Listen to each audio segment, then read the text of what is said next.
Hello and welcome to Sobriety Society podcast. My name is Sean Snowday. This is episode 47, and we have Steve Sell from Interventions360 on the line with us today. How you doing, Steve? Doing great. Thank you for having me. And you're also known as Coach Steve as well, as I see. Correct. All right, great. On Okay, well, Facebook we'll just call you Steve. Sure. So now you have Interventions 360, but that's also kind of like a little subsidiary service of other things that you do. So you have more than one thing that you do up and above interventions, right? Correct. I do interventions and recovery coaching, and we do some case management as well. So if someone comes in and knows that they need to find a rehab, we try to match them up with a rehab as well. Oh, awesome. And finding that best fit, because a rehab doesn't fit every person, just not every person fits a rehab either. So. Oh yeah, tell me about it. I mean, I got rehabbed at 14 years old. It was ridiculous. Wow. My poor parents, they just didn't know what was going on. And, it was, they figured it out. I got into a 12-step program in my teens and quit doing all the shenanigans in my 20s. So over here at Sobriety Society, our mission is to empower every person on the planet that's been affected by addiction to overcome their challenges, get well, and help others find their path and their passion to recovery. And that really goes in line with what you're doing. I've actually been on interventions myself, but not with we had a real interventionist with us, but I didn't have any part of setting it up. So it's going to be interesting how all this comes together within your business. But I mean, most of us in this field, we have like a personal mission. So what brought you into the field? What was something, a little bit of your history that brought you into here? Well, it's kind of, I won't say by accident, but it was kind of somewhat by accident. Actually, my wife is a therapist and with a addictions background in her PhD. And she would, I'm 27 years sober myself. And in her practice, she would often ask me, what was it like? How did you do it? And, and people want what you have. And I just really couldn't really figure that out because I couldn't figure out what they wanted, what I had. Right. What do they want? Yeah, you actually want what I'm trying to get rid of. Yeah, and I mean, by that time I had been. This is like 5 or 6 years ago, and by that time I was probably had 20 years in or whatever, right. And it was just the alcohol at that point in time. It was just not part of my life anymore. It really wasn't. And, so I had a hard time trying to figure that out. So then she kind of prompted me and I went into a recovery coach training. So I did that, and that was about a year long. Oh, cool. And so then kind of started this business and did the recovery coaching. And so then she would start to try to refer some of her clientele over to me, where she can, as a therapist, help them clean up, the past, and then we can work on the future. Right. Setting the goals and the tools and everything, in gaining their sobriety and trying to figure out what sobriety is. I mean, that's the biggest question, right? Yes. I always ask my clients that, what does sobriety mean to you, or how do you define sobriety? Right. And those answers are all over the map. Right. And it's interesting. There is no wrong answer, but it's a very interesting question to ask the clientele and get that answer. And then a lot of times I'll ask them later on down the road what they think it is. After right. I've been working with them for a while, because that changes. And so then so that kind of brought you in here, and then you went into the recovery coaching. So then that kind of means you were on a mission to help others in a more powerful context, maybe. I don't know. Does that right? Just for people who are trying to recover, just so they know it doesn't have to be like this. Right. Yeah. That it's just I don't want to say that it's oversimplified, but it doesn't have to be a daily struggle and and a battle and right. and And even people with 5 years, 10 years, 20 years, you know, I think I quit struggling a long time ago, but there's still times, after 20 years, there's a lot of my friends that I know could use a recovery coach, sure, even sure. with that time. So then you started this business, and I guess it went into from recovery coaching. You have a couple different types of programs, and one of them is doing interventions. And what's the other one? The other one is just like I said, just the case management. So, if Okay. someone, or even through the process of recovery coaching, if someone comes in and is trying to gain sobriety, and as we go through some of the coaching, they come to the conclusion that they need to go into a rehab, we can help them pick one out and get them Yeah. into the right fit as well. Yeah. Um, Absolutely. so ideally, we can do the intervention, get them get the client out and into a rehab, and then we can work a little bit with the family for when they return and get those boundaries all set up, what to Yeah. expect, because that has to change probably more than the person that went Oh, went tell me about went it. went to the rehab.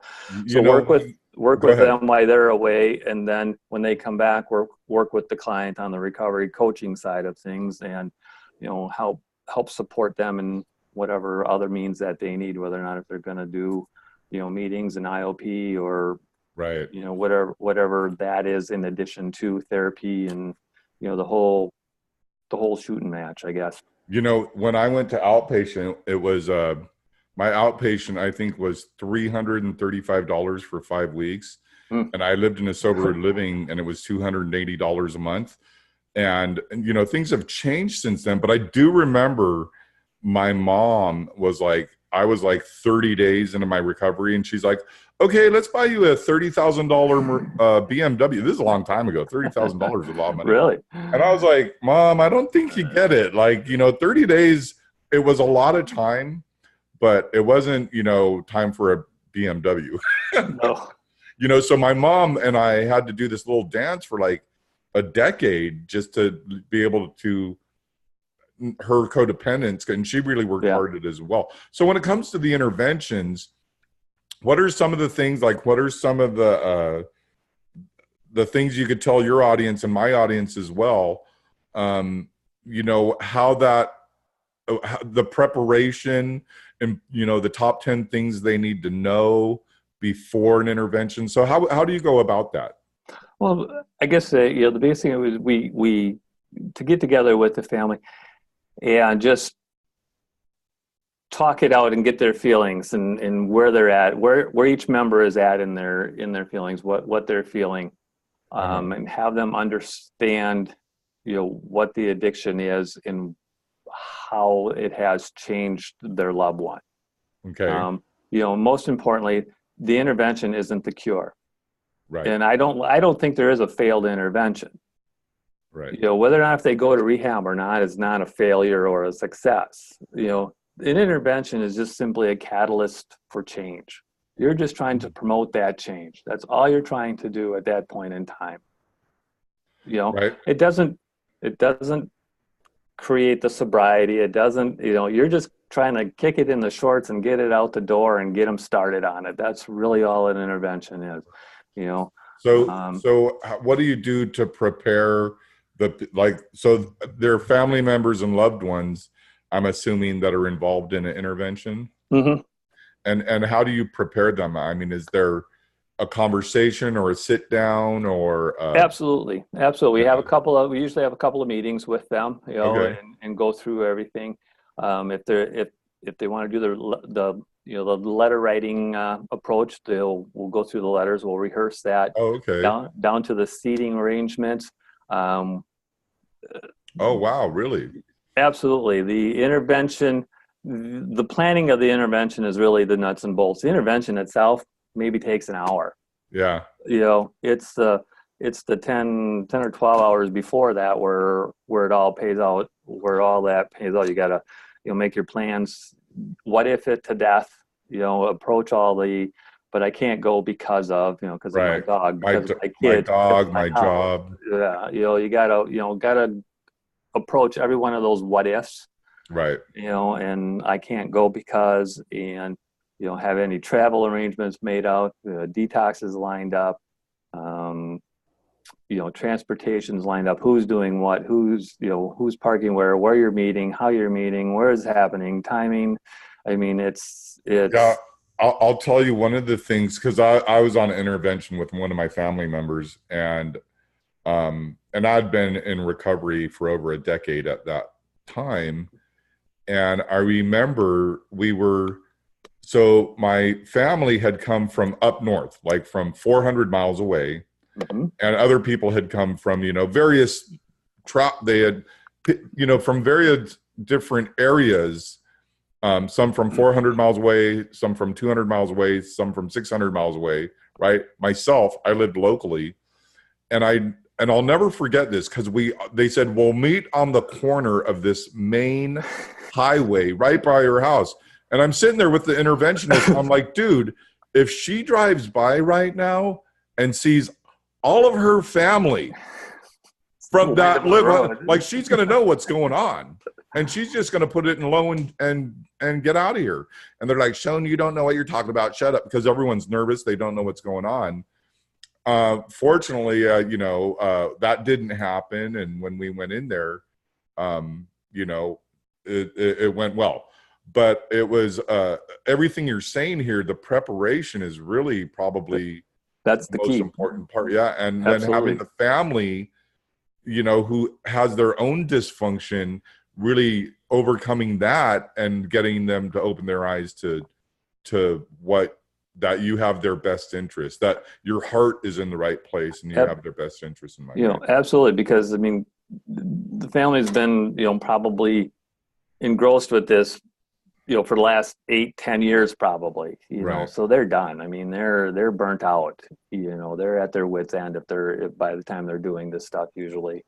Right. And I don't want to say it's a last ditch effort, but, a lot of times that's, kind of where they're at, and resources are pretty much burnt up by this time, often, because they've been supporting this habit or this condition, this addiction for, like I say, 6, 8, 10 years. Yeah.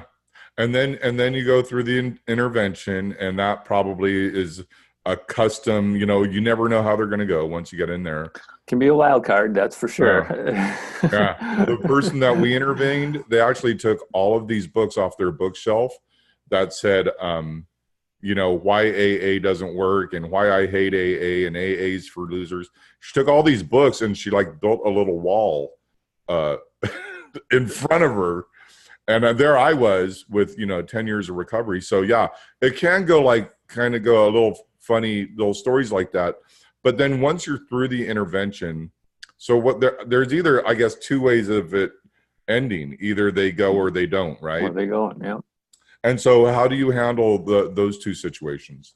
Well, obviously if they decide they go, hopefully you've got everything, all your timing was right, and all your ducks are in a row, and if you're getting to the airport and getting on an airplane, and and got everything lined up with the rehab, and they, whether or not they meet you at the airport and they're going to transport from the airport, or or you're driving them to the rehab's front door, or the detox's front door, hopefully that all just flows and goes. Right. The I'm not going side of things gets a little bit trickier, because that's where the family really needs to gel and become a cohesive unit and hold their boundaries. Right. Because at that point in time, what they're trying to do, and this was the case with the last one we just did, they have to hold their boundaries, because the addiction needs help to survive. It can't survive by itself. Right. It needs the help. It needs the enabling from whomever. So as long as they can, so what they're trying to do at that point in time is try to cut that off. It's not that you're trying to cut off contact with your loved one, or that you're never going to see him or talk to him or anything like that. You're just not going to do anything to support their addiction. Right. You want to have them over for Sunday dinner, fine, you can do that. Don't give them $20 to go buy dinner. Right. because So that's do you not going have to a happen. program for the family? Say like they don't go. Do you say, well, we actually have some family recovery to where you can help the family recover from, and I just call it Yeah. codependence. I don't know what else Right. to call it. I'm trying to put together a program like that, or a family support group. I've kind of got that in the works. I Yeah. just don't have it really out there yet. But as long as the family can hold their boundaries and make that addiction really difficult to survive, or it becomes too much work, Yeah. you know, then a lot of times they'll come around. This Right. last one, the person came around in 6 weeks. It took 6 weeks for him to decide, I'm ready. Yeah. And Because that's he good. he moved out with his druggy friends, and of course that honeymoon didn't last very long, or in the first month rent came around or whatever the case was, so he he he called his parents and said, I'm ready. So now, so how did you follow up with the parents in that and nurture them a little bit, or do you just kind of wait and then they may or may not? No, I when in my intervention package, I usually build in a couple of meetings with the parents, like I say. So when the client is in the rehab and in preparing for when they come back and what they Right. need to do, and or save maybe that first or another appointment for the client when they come back, if that's what they want to Right. do. So if the person chooses not to go, then you still in your package you have a couple follow-up calls with the loved ones. Absolutely, absolutely, Awesome. That is absolutely. perfect. Just to provide them a little support, just to check in with them, see how it's going, see how they're doing. Because the other thing was they keep telling them that do you want to go? Do you want to go? Do you want to go? And keep asking them. And no, don't ask them. Let them know the offer is there. Just Right. simply Yeah. just let it know it's there. Don't badger them to go. Right. They know Yeah, the because offer is on the no one table. likes to be told what to do. Exactly. They need to come to the decision at that point in time. And this is also falls in line with, our mission here at Sobriety Society is to empower every person on the planet that's been affected by addiction. So this goes with the family, and of course, your mission aligns. I mean, almost everyone in our industry aligns with my mission statement because I wrote it, but it's also comes from my heart, and I only work with the people that have the same heart. I have to vet my people.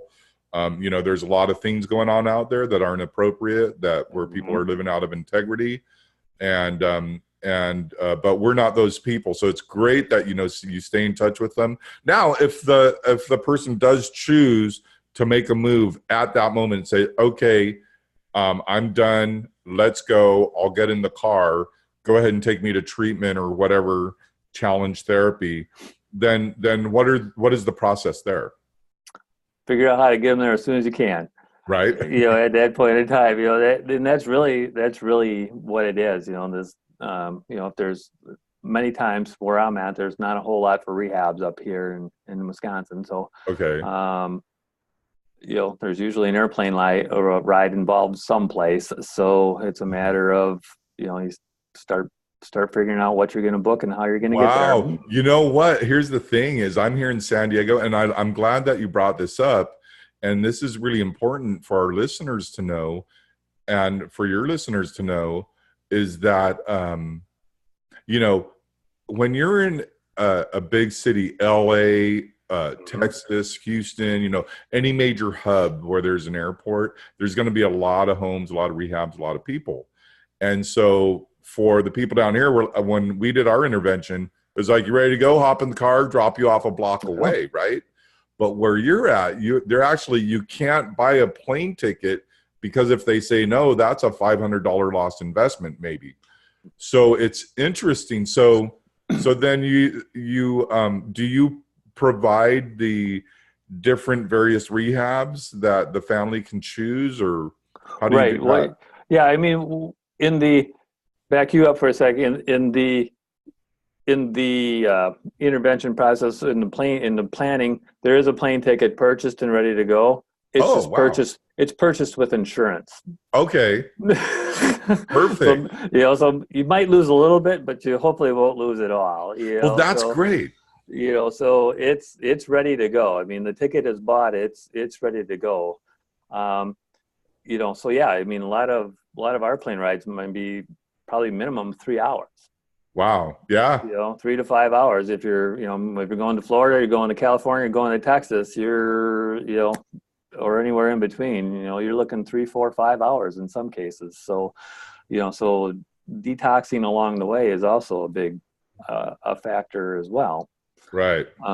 But yeah, in the case of where somebody comes in and says they're ready, then, then you just figure out where you got to get to and how fast, who's got the first flight and how long does it take to get to that airport to get to Right. wherever you're going, So that's awesome. So what are some of the things, like, how do you get in front of more people? How do you find the people that are looking for this? Are you connecting with doctors and other therapists or family members, or trying to get how? out there. I try to do some, some local networking, trying to connect with various rehabs around and try to vet out some of the rehabs. I mean, you kind of alluded to it too. There's a lot of unethical things that are going on Right. in the industry. So try to be aligned with rehabs and facilities that we know, or other people that we have come across and trust in the industry that have dealt with and worked with and have had good results, instead of just Googling and picking out rehab A, B, or C, Right. you know.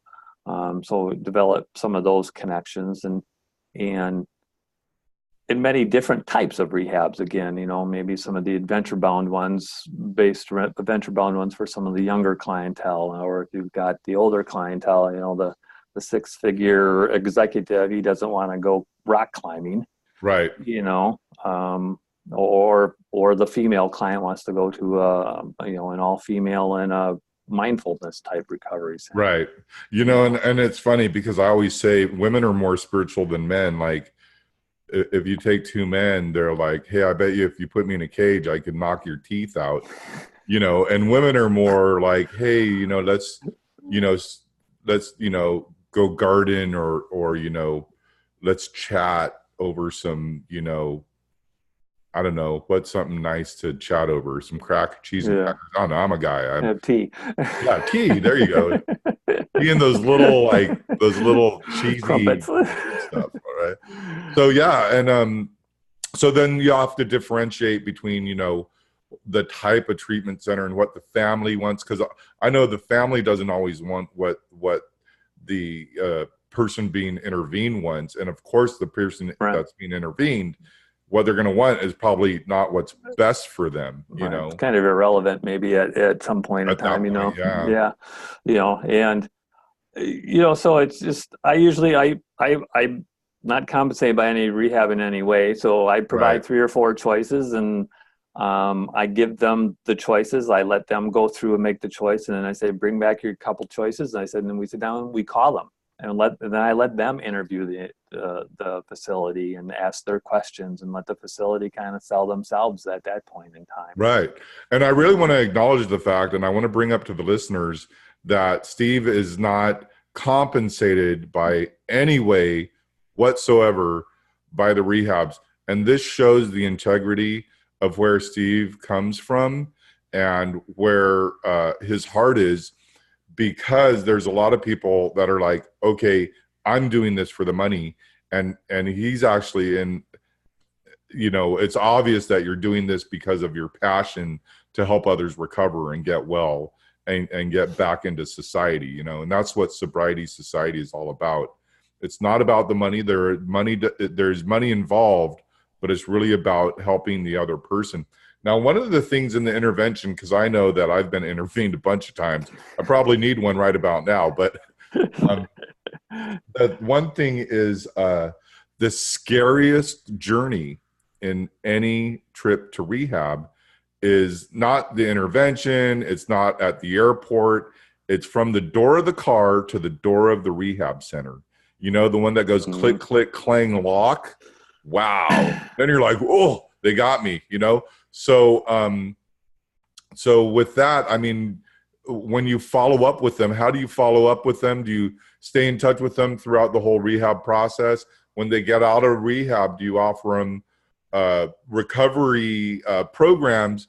And while they're in the rehab, do you offer the family some type of program to prepare them for when the person comes out? That was a bunch of questions, but I think you can see how to answer those. Yeah, absolutely. I mean, Okay. if again, if the client wants to have anything to do with me, I mean, they're probably kind of pissed off at me at that point in time for doing the intervention, so I'm probably off the Christmas card list at that point in time as they're walking through the door, as it goes clank, clank behind them, Right.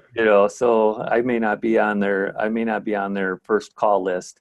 Right. So I try to concentrate at that point in time a little bit more on the family Okay. and and taking care of their needs and what they need to do and what they need to change and what to expect Right. when Johnny comes home, or when they come out of rehab, and and help them maintain and set their boundaries, and not to not slip back to where they came from. Right. And hopefully then, while the client's in rehab and comes out much clearer headed and being able to focus on things, hopefully then, and they come out with and hopefully be part of their discharge planning with the person at the rehab. They'll have my contact information, whether or not if they're going to use it or not. It's gone both ways. But if they decide to use that when they come out, obviously be part of that discharge planning and in supporting them in whatever way that I can, whether, if that's, through meeting with me and some recovery coaching and tools and goal setting, and then along if they're doing an IOP or meetings or Yeah. this, or the next thing is whatever therapy, if that's all part of their discharge planning. It all can work hopefully together. That's really, because there isn't going to be one thing. You only need to do this one thing when you come out of rehab, right? Right. You got to do multiple things. And will you have to do those things forever? No, but in the short term, absolutely. Yeah. For me, it's so funny for me because, I got sober not really young, but I was in my 20s and my late 20s. But I remember I couldn't even leave the house for the first month or two. So, so to have someone like you to coach me through that, I mean, I didn't have that. I had a bunch of other guys in a house that thought they knew what they were talking about, Yeah, and they didn't. I didn't have anything. I didn't even do Yeah. rehab. I didn't do anything. Yeah. It was I was in the process of building a still when I quit. So So yeah. So when it comes to do you use any type of like any technology to follow up with people? Do you send them emails, or do you send them a text, or do you just call them? Or all of them. I always tell the clients, if you just send me a text if you need to just check in or something. I get those all the time, or right. if you're having a hard time, or I've gotten text messages from people when they're, having a really hard time. I'm standing at the checkout counter at the convenience store. The 6-pack's on the counter. What do I do?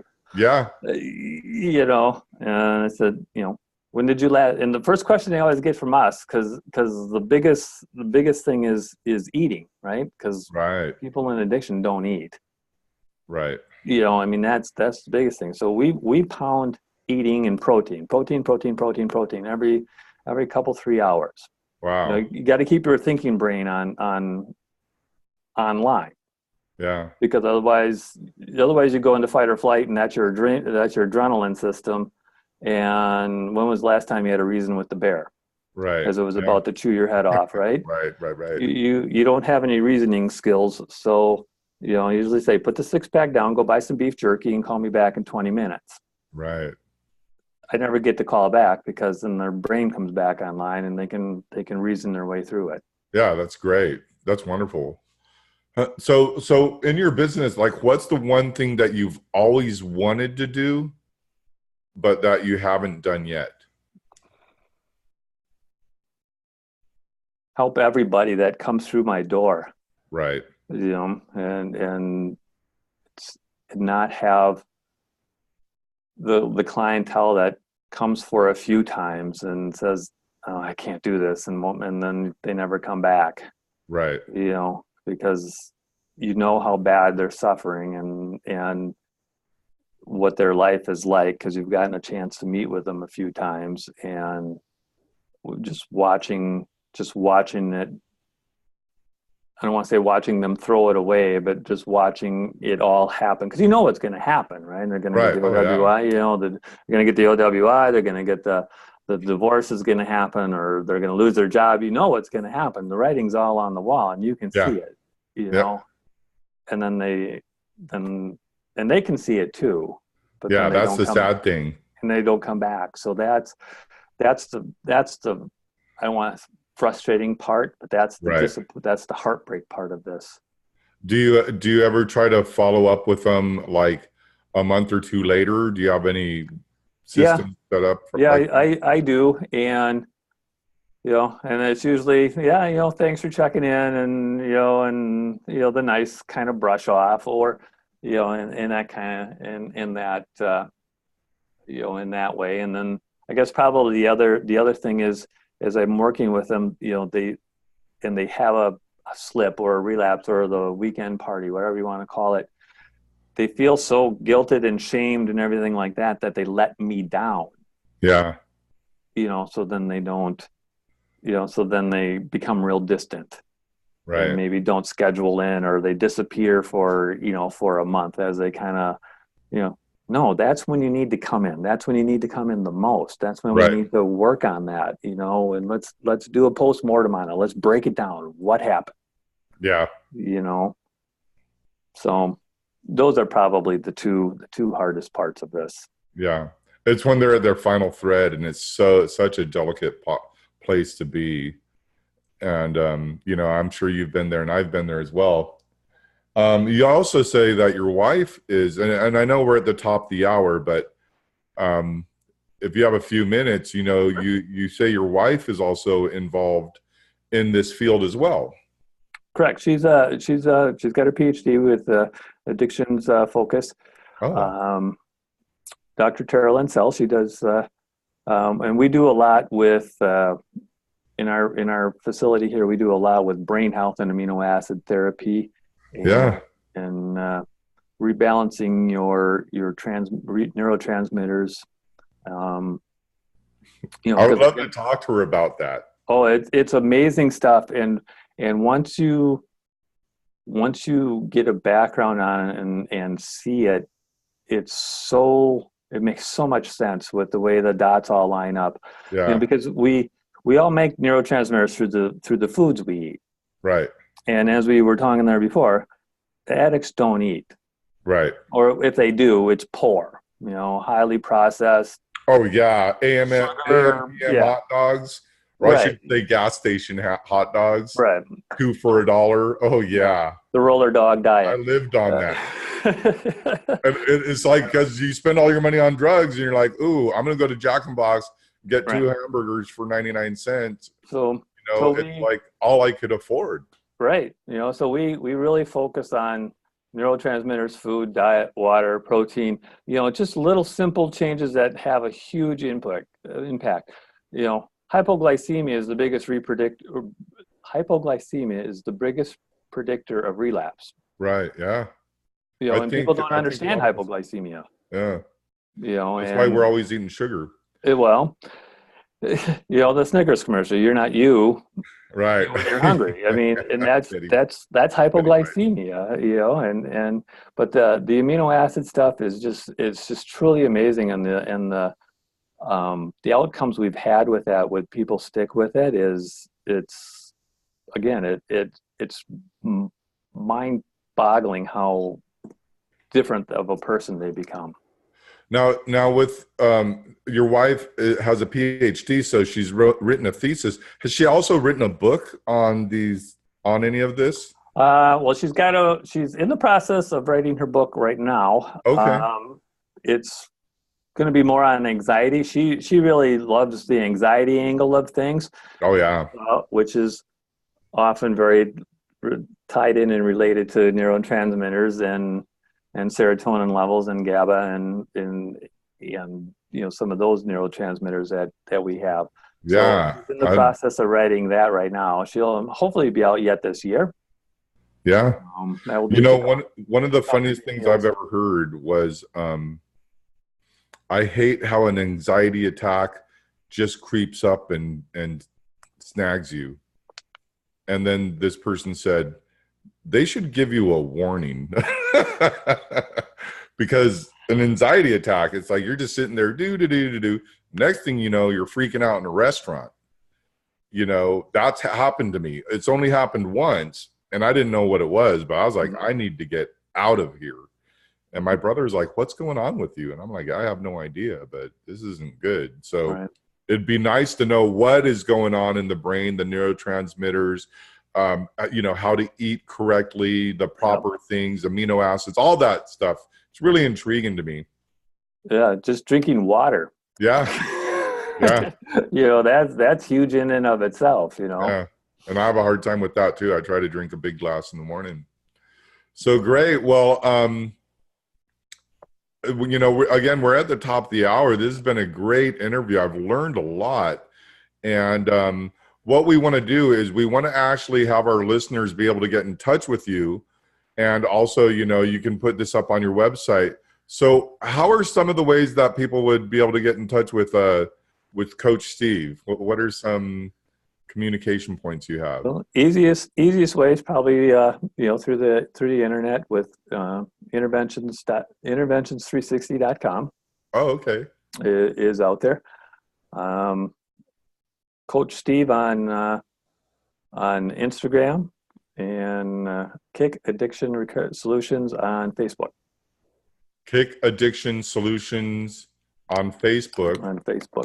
Interventions360.com. And then Coach Steve on Instagram. And Instagram. Recovery Coach Steve, I think it is. Sorry about that. Recovery Coach Steve? Yeah. Or just Google Steve Sell Interventions 360 and you should come to the top. That should hopefully come to it. Yeah. Yeah. Yep. And so is there a phone number they can contact you at if they needed to? Absolutely. 920 Okay. 268 3217. Okay, great. Can you say that one more time so people can write it down? 920 268 3217. All right, great. Well, again, this is Sean Snowday with Sobriety Society. We had Steve Sell with Interventions360.com, and it's also Recovery Coach Steve on Instagram. It was wonderful having you on the show. Thank you so much. Well, thank you. And we will actually be hopefully interviewing your wife coming up soon and have her go up on our site as well. Absolutely. Okay, Steve. Thanks a lot. No, thank you very much, sir. All right. Bye-bye. Okay, Steve. Yes. So I'm gonna stop recording right now. And so cool. Let me hit stop recording.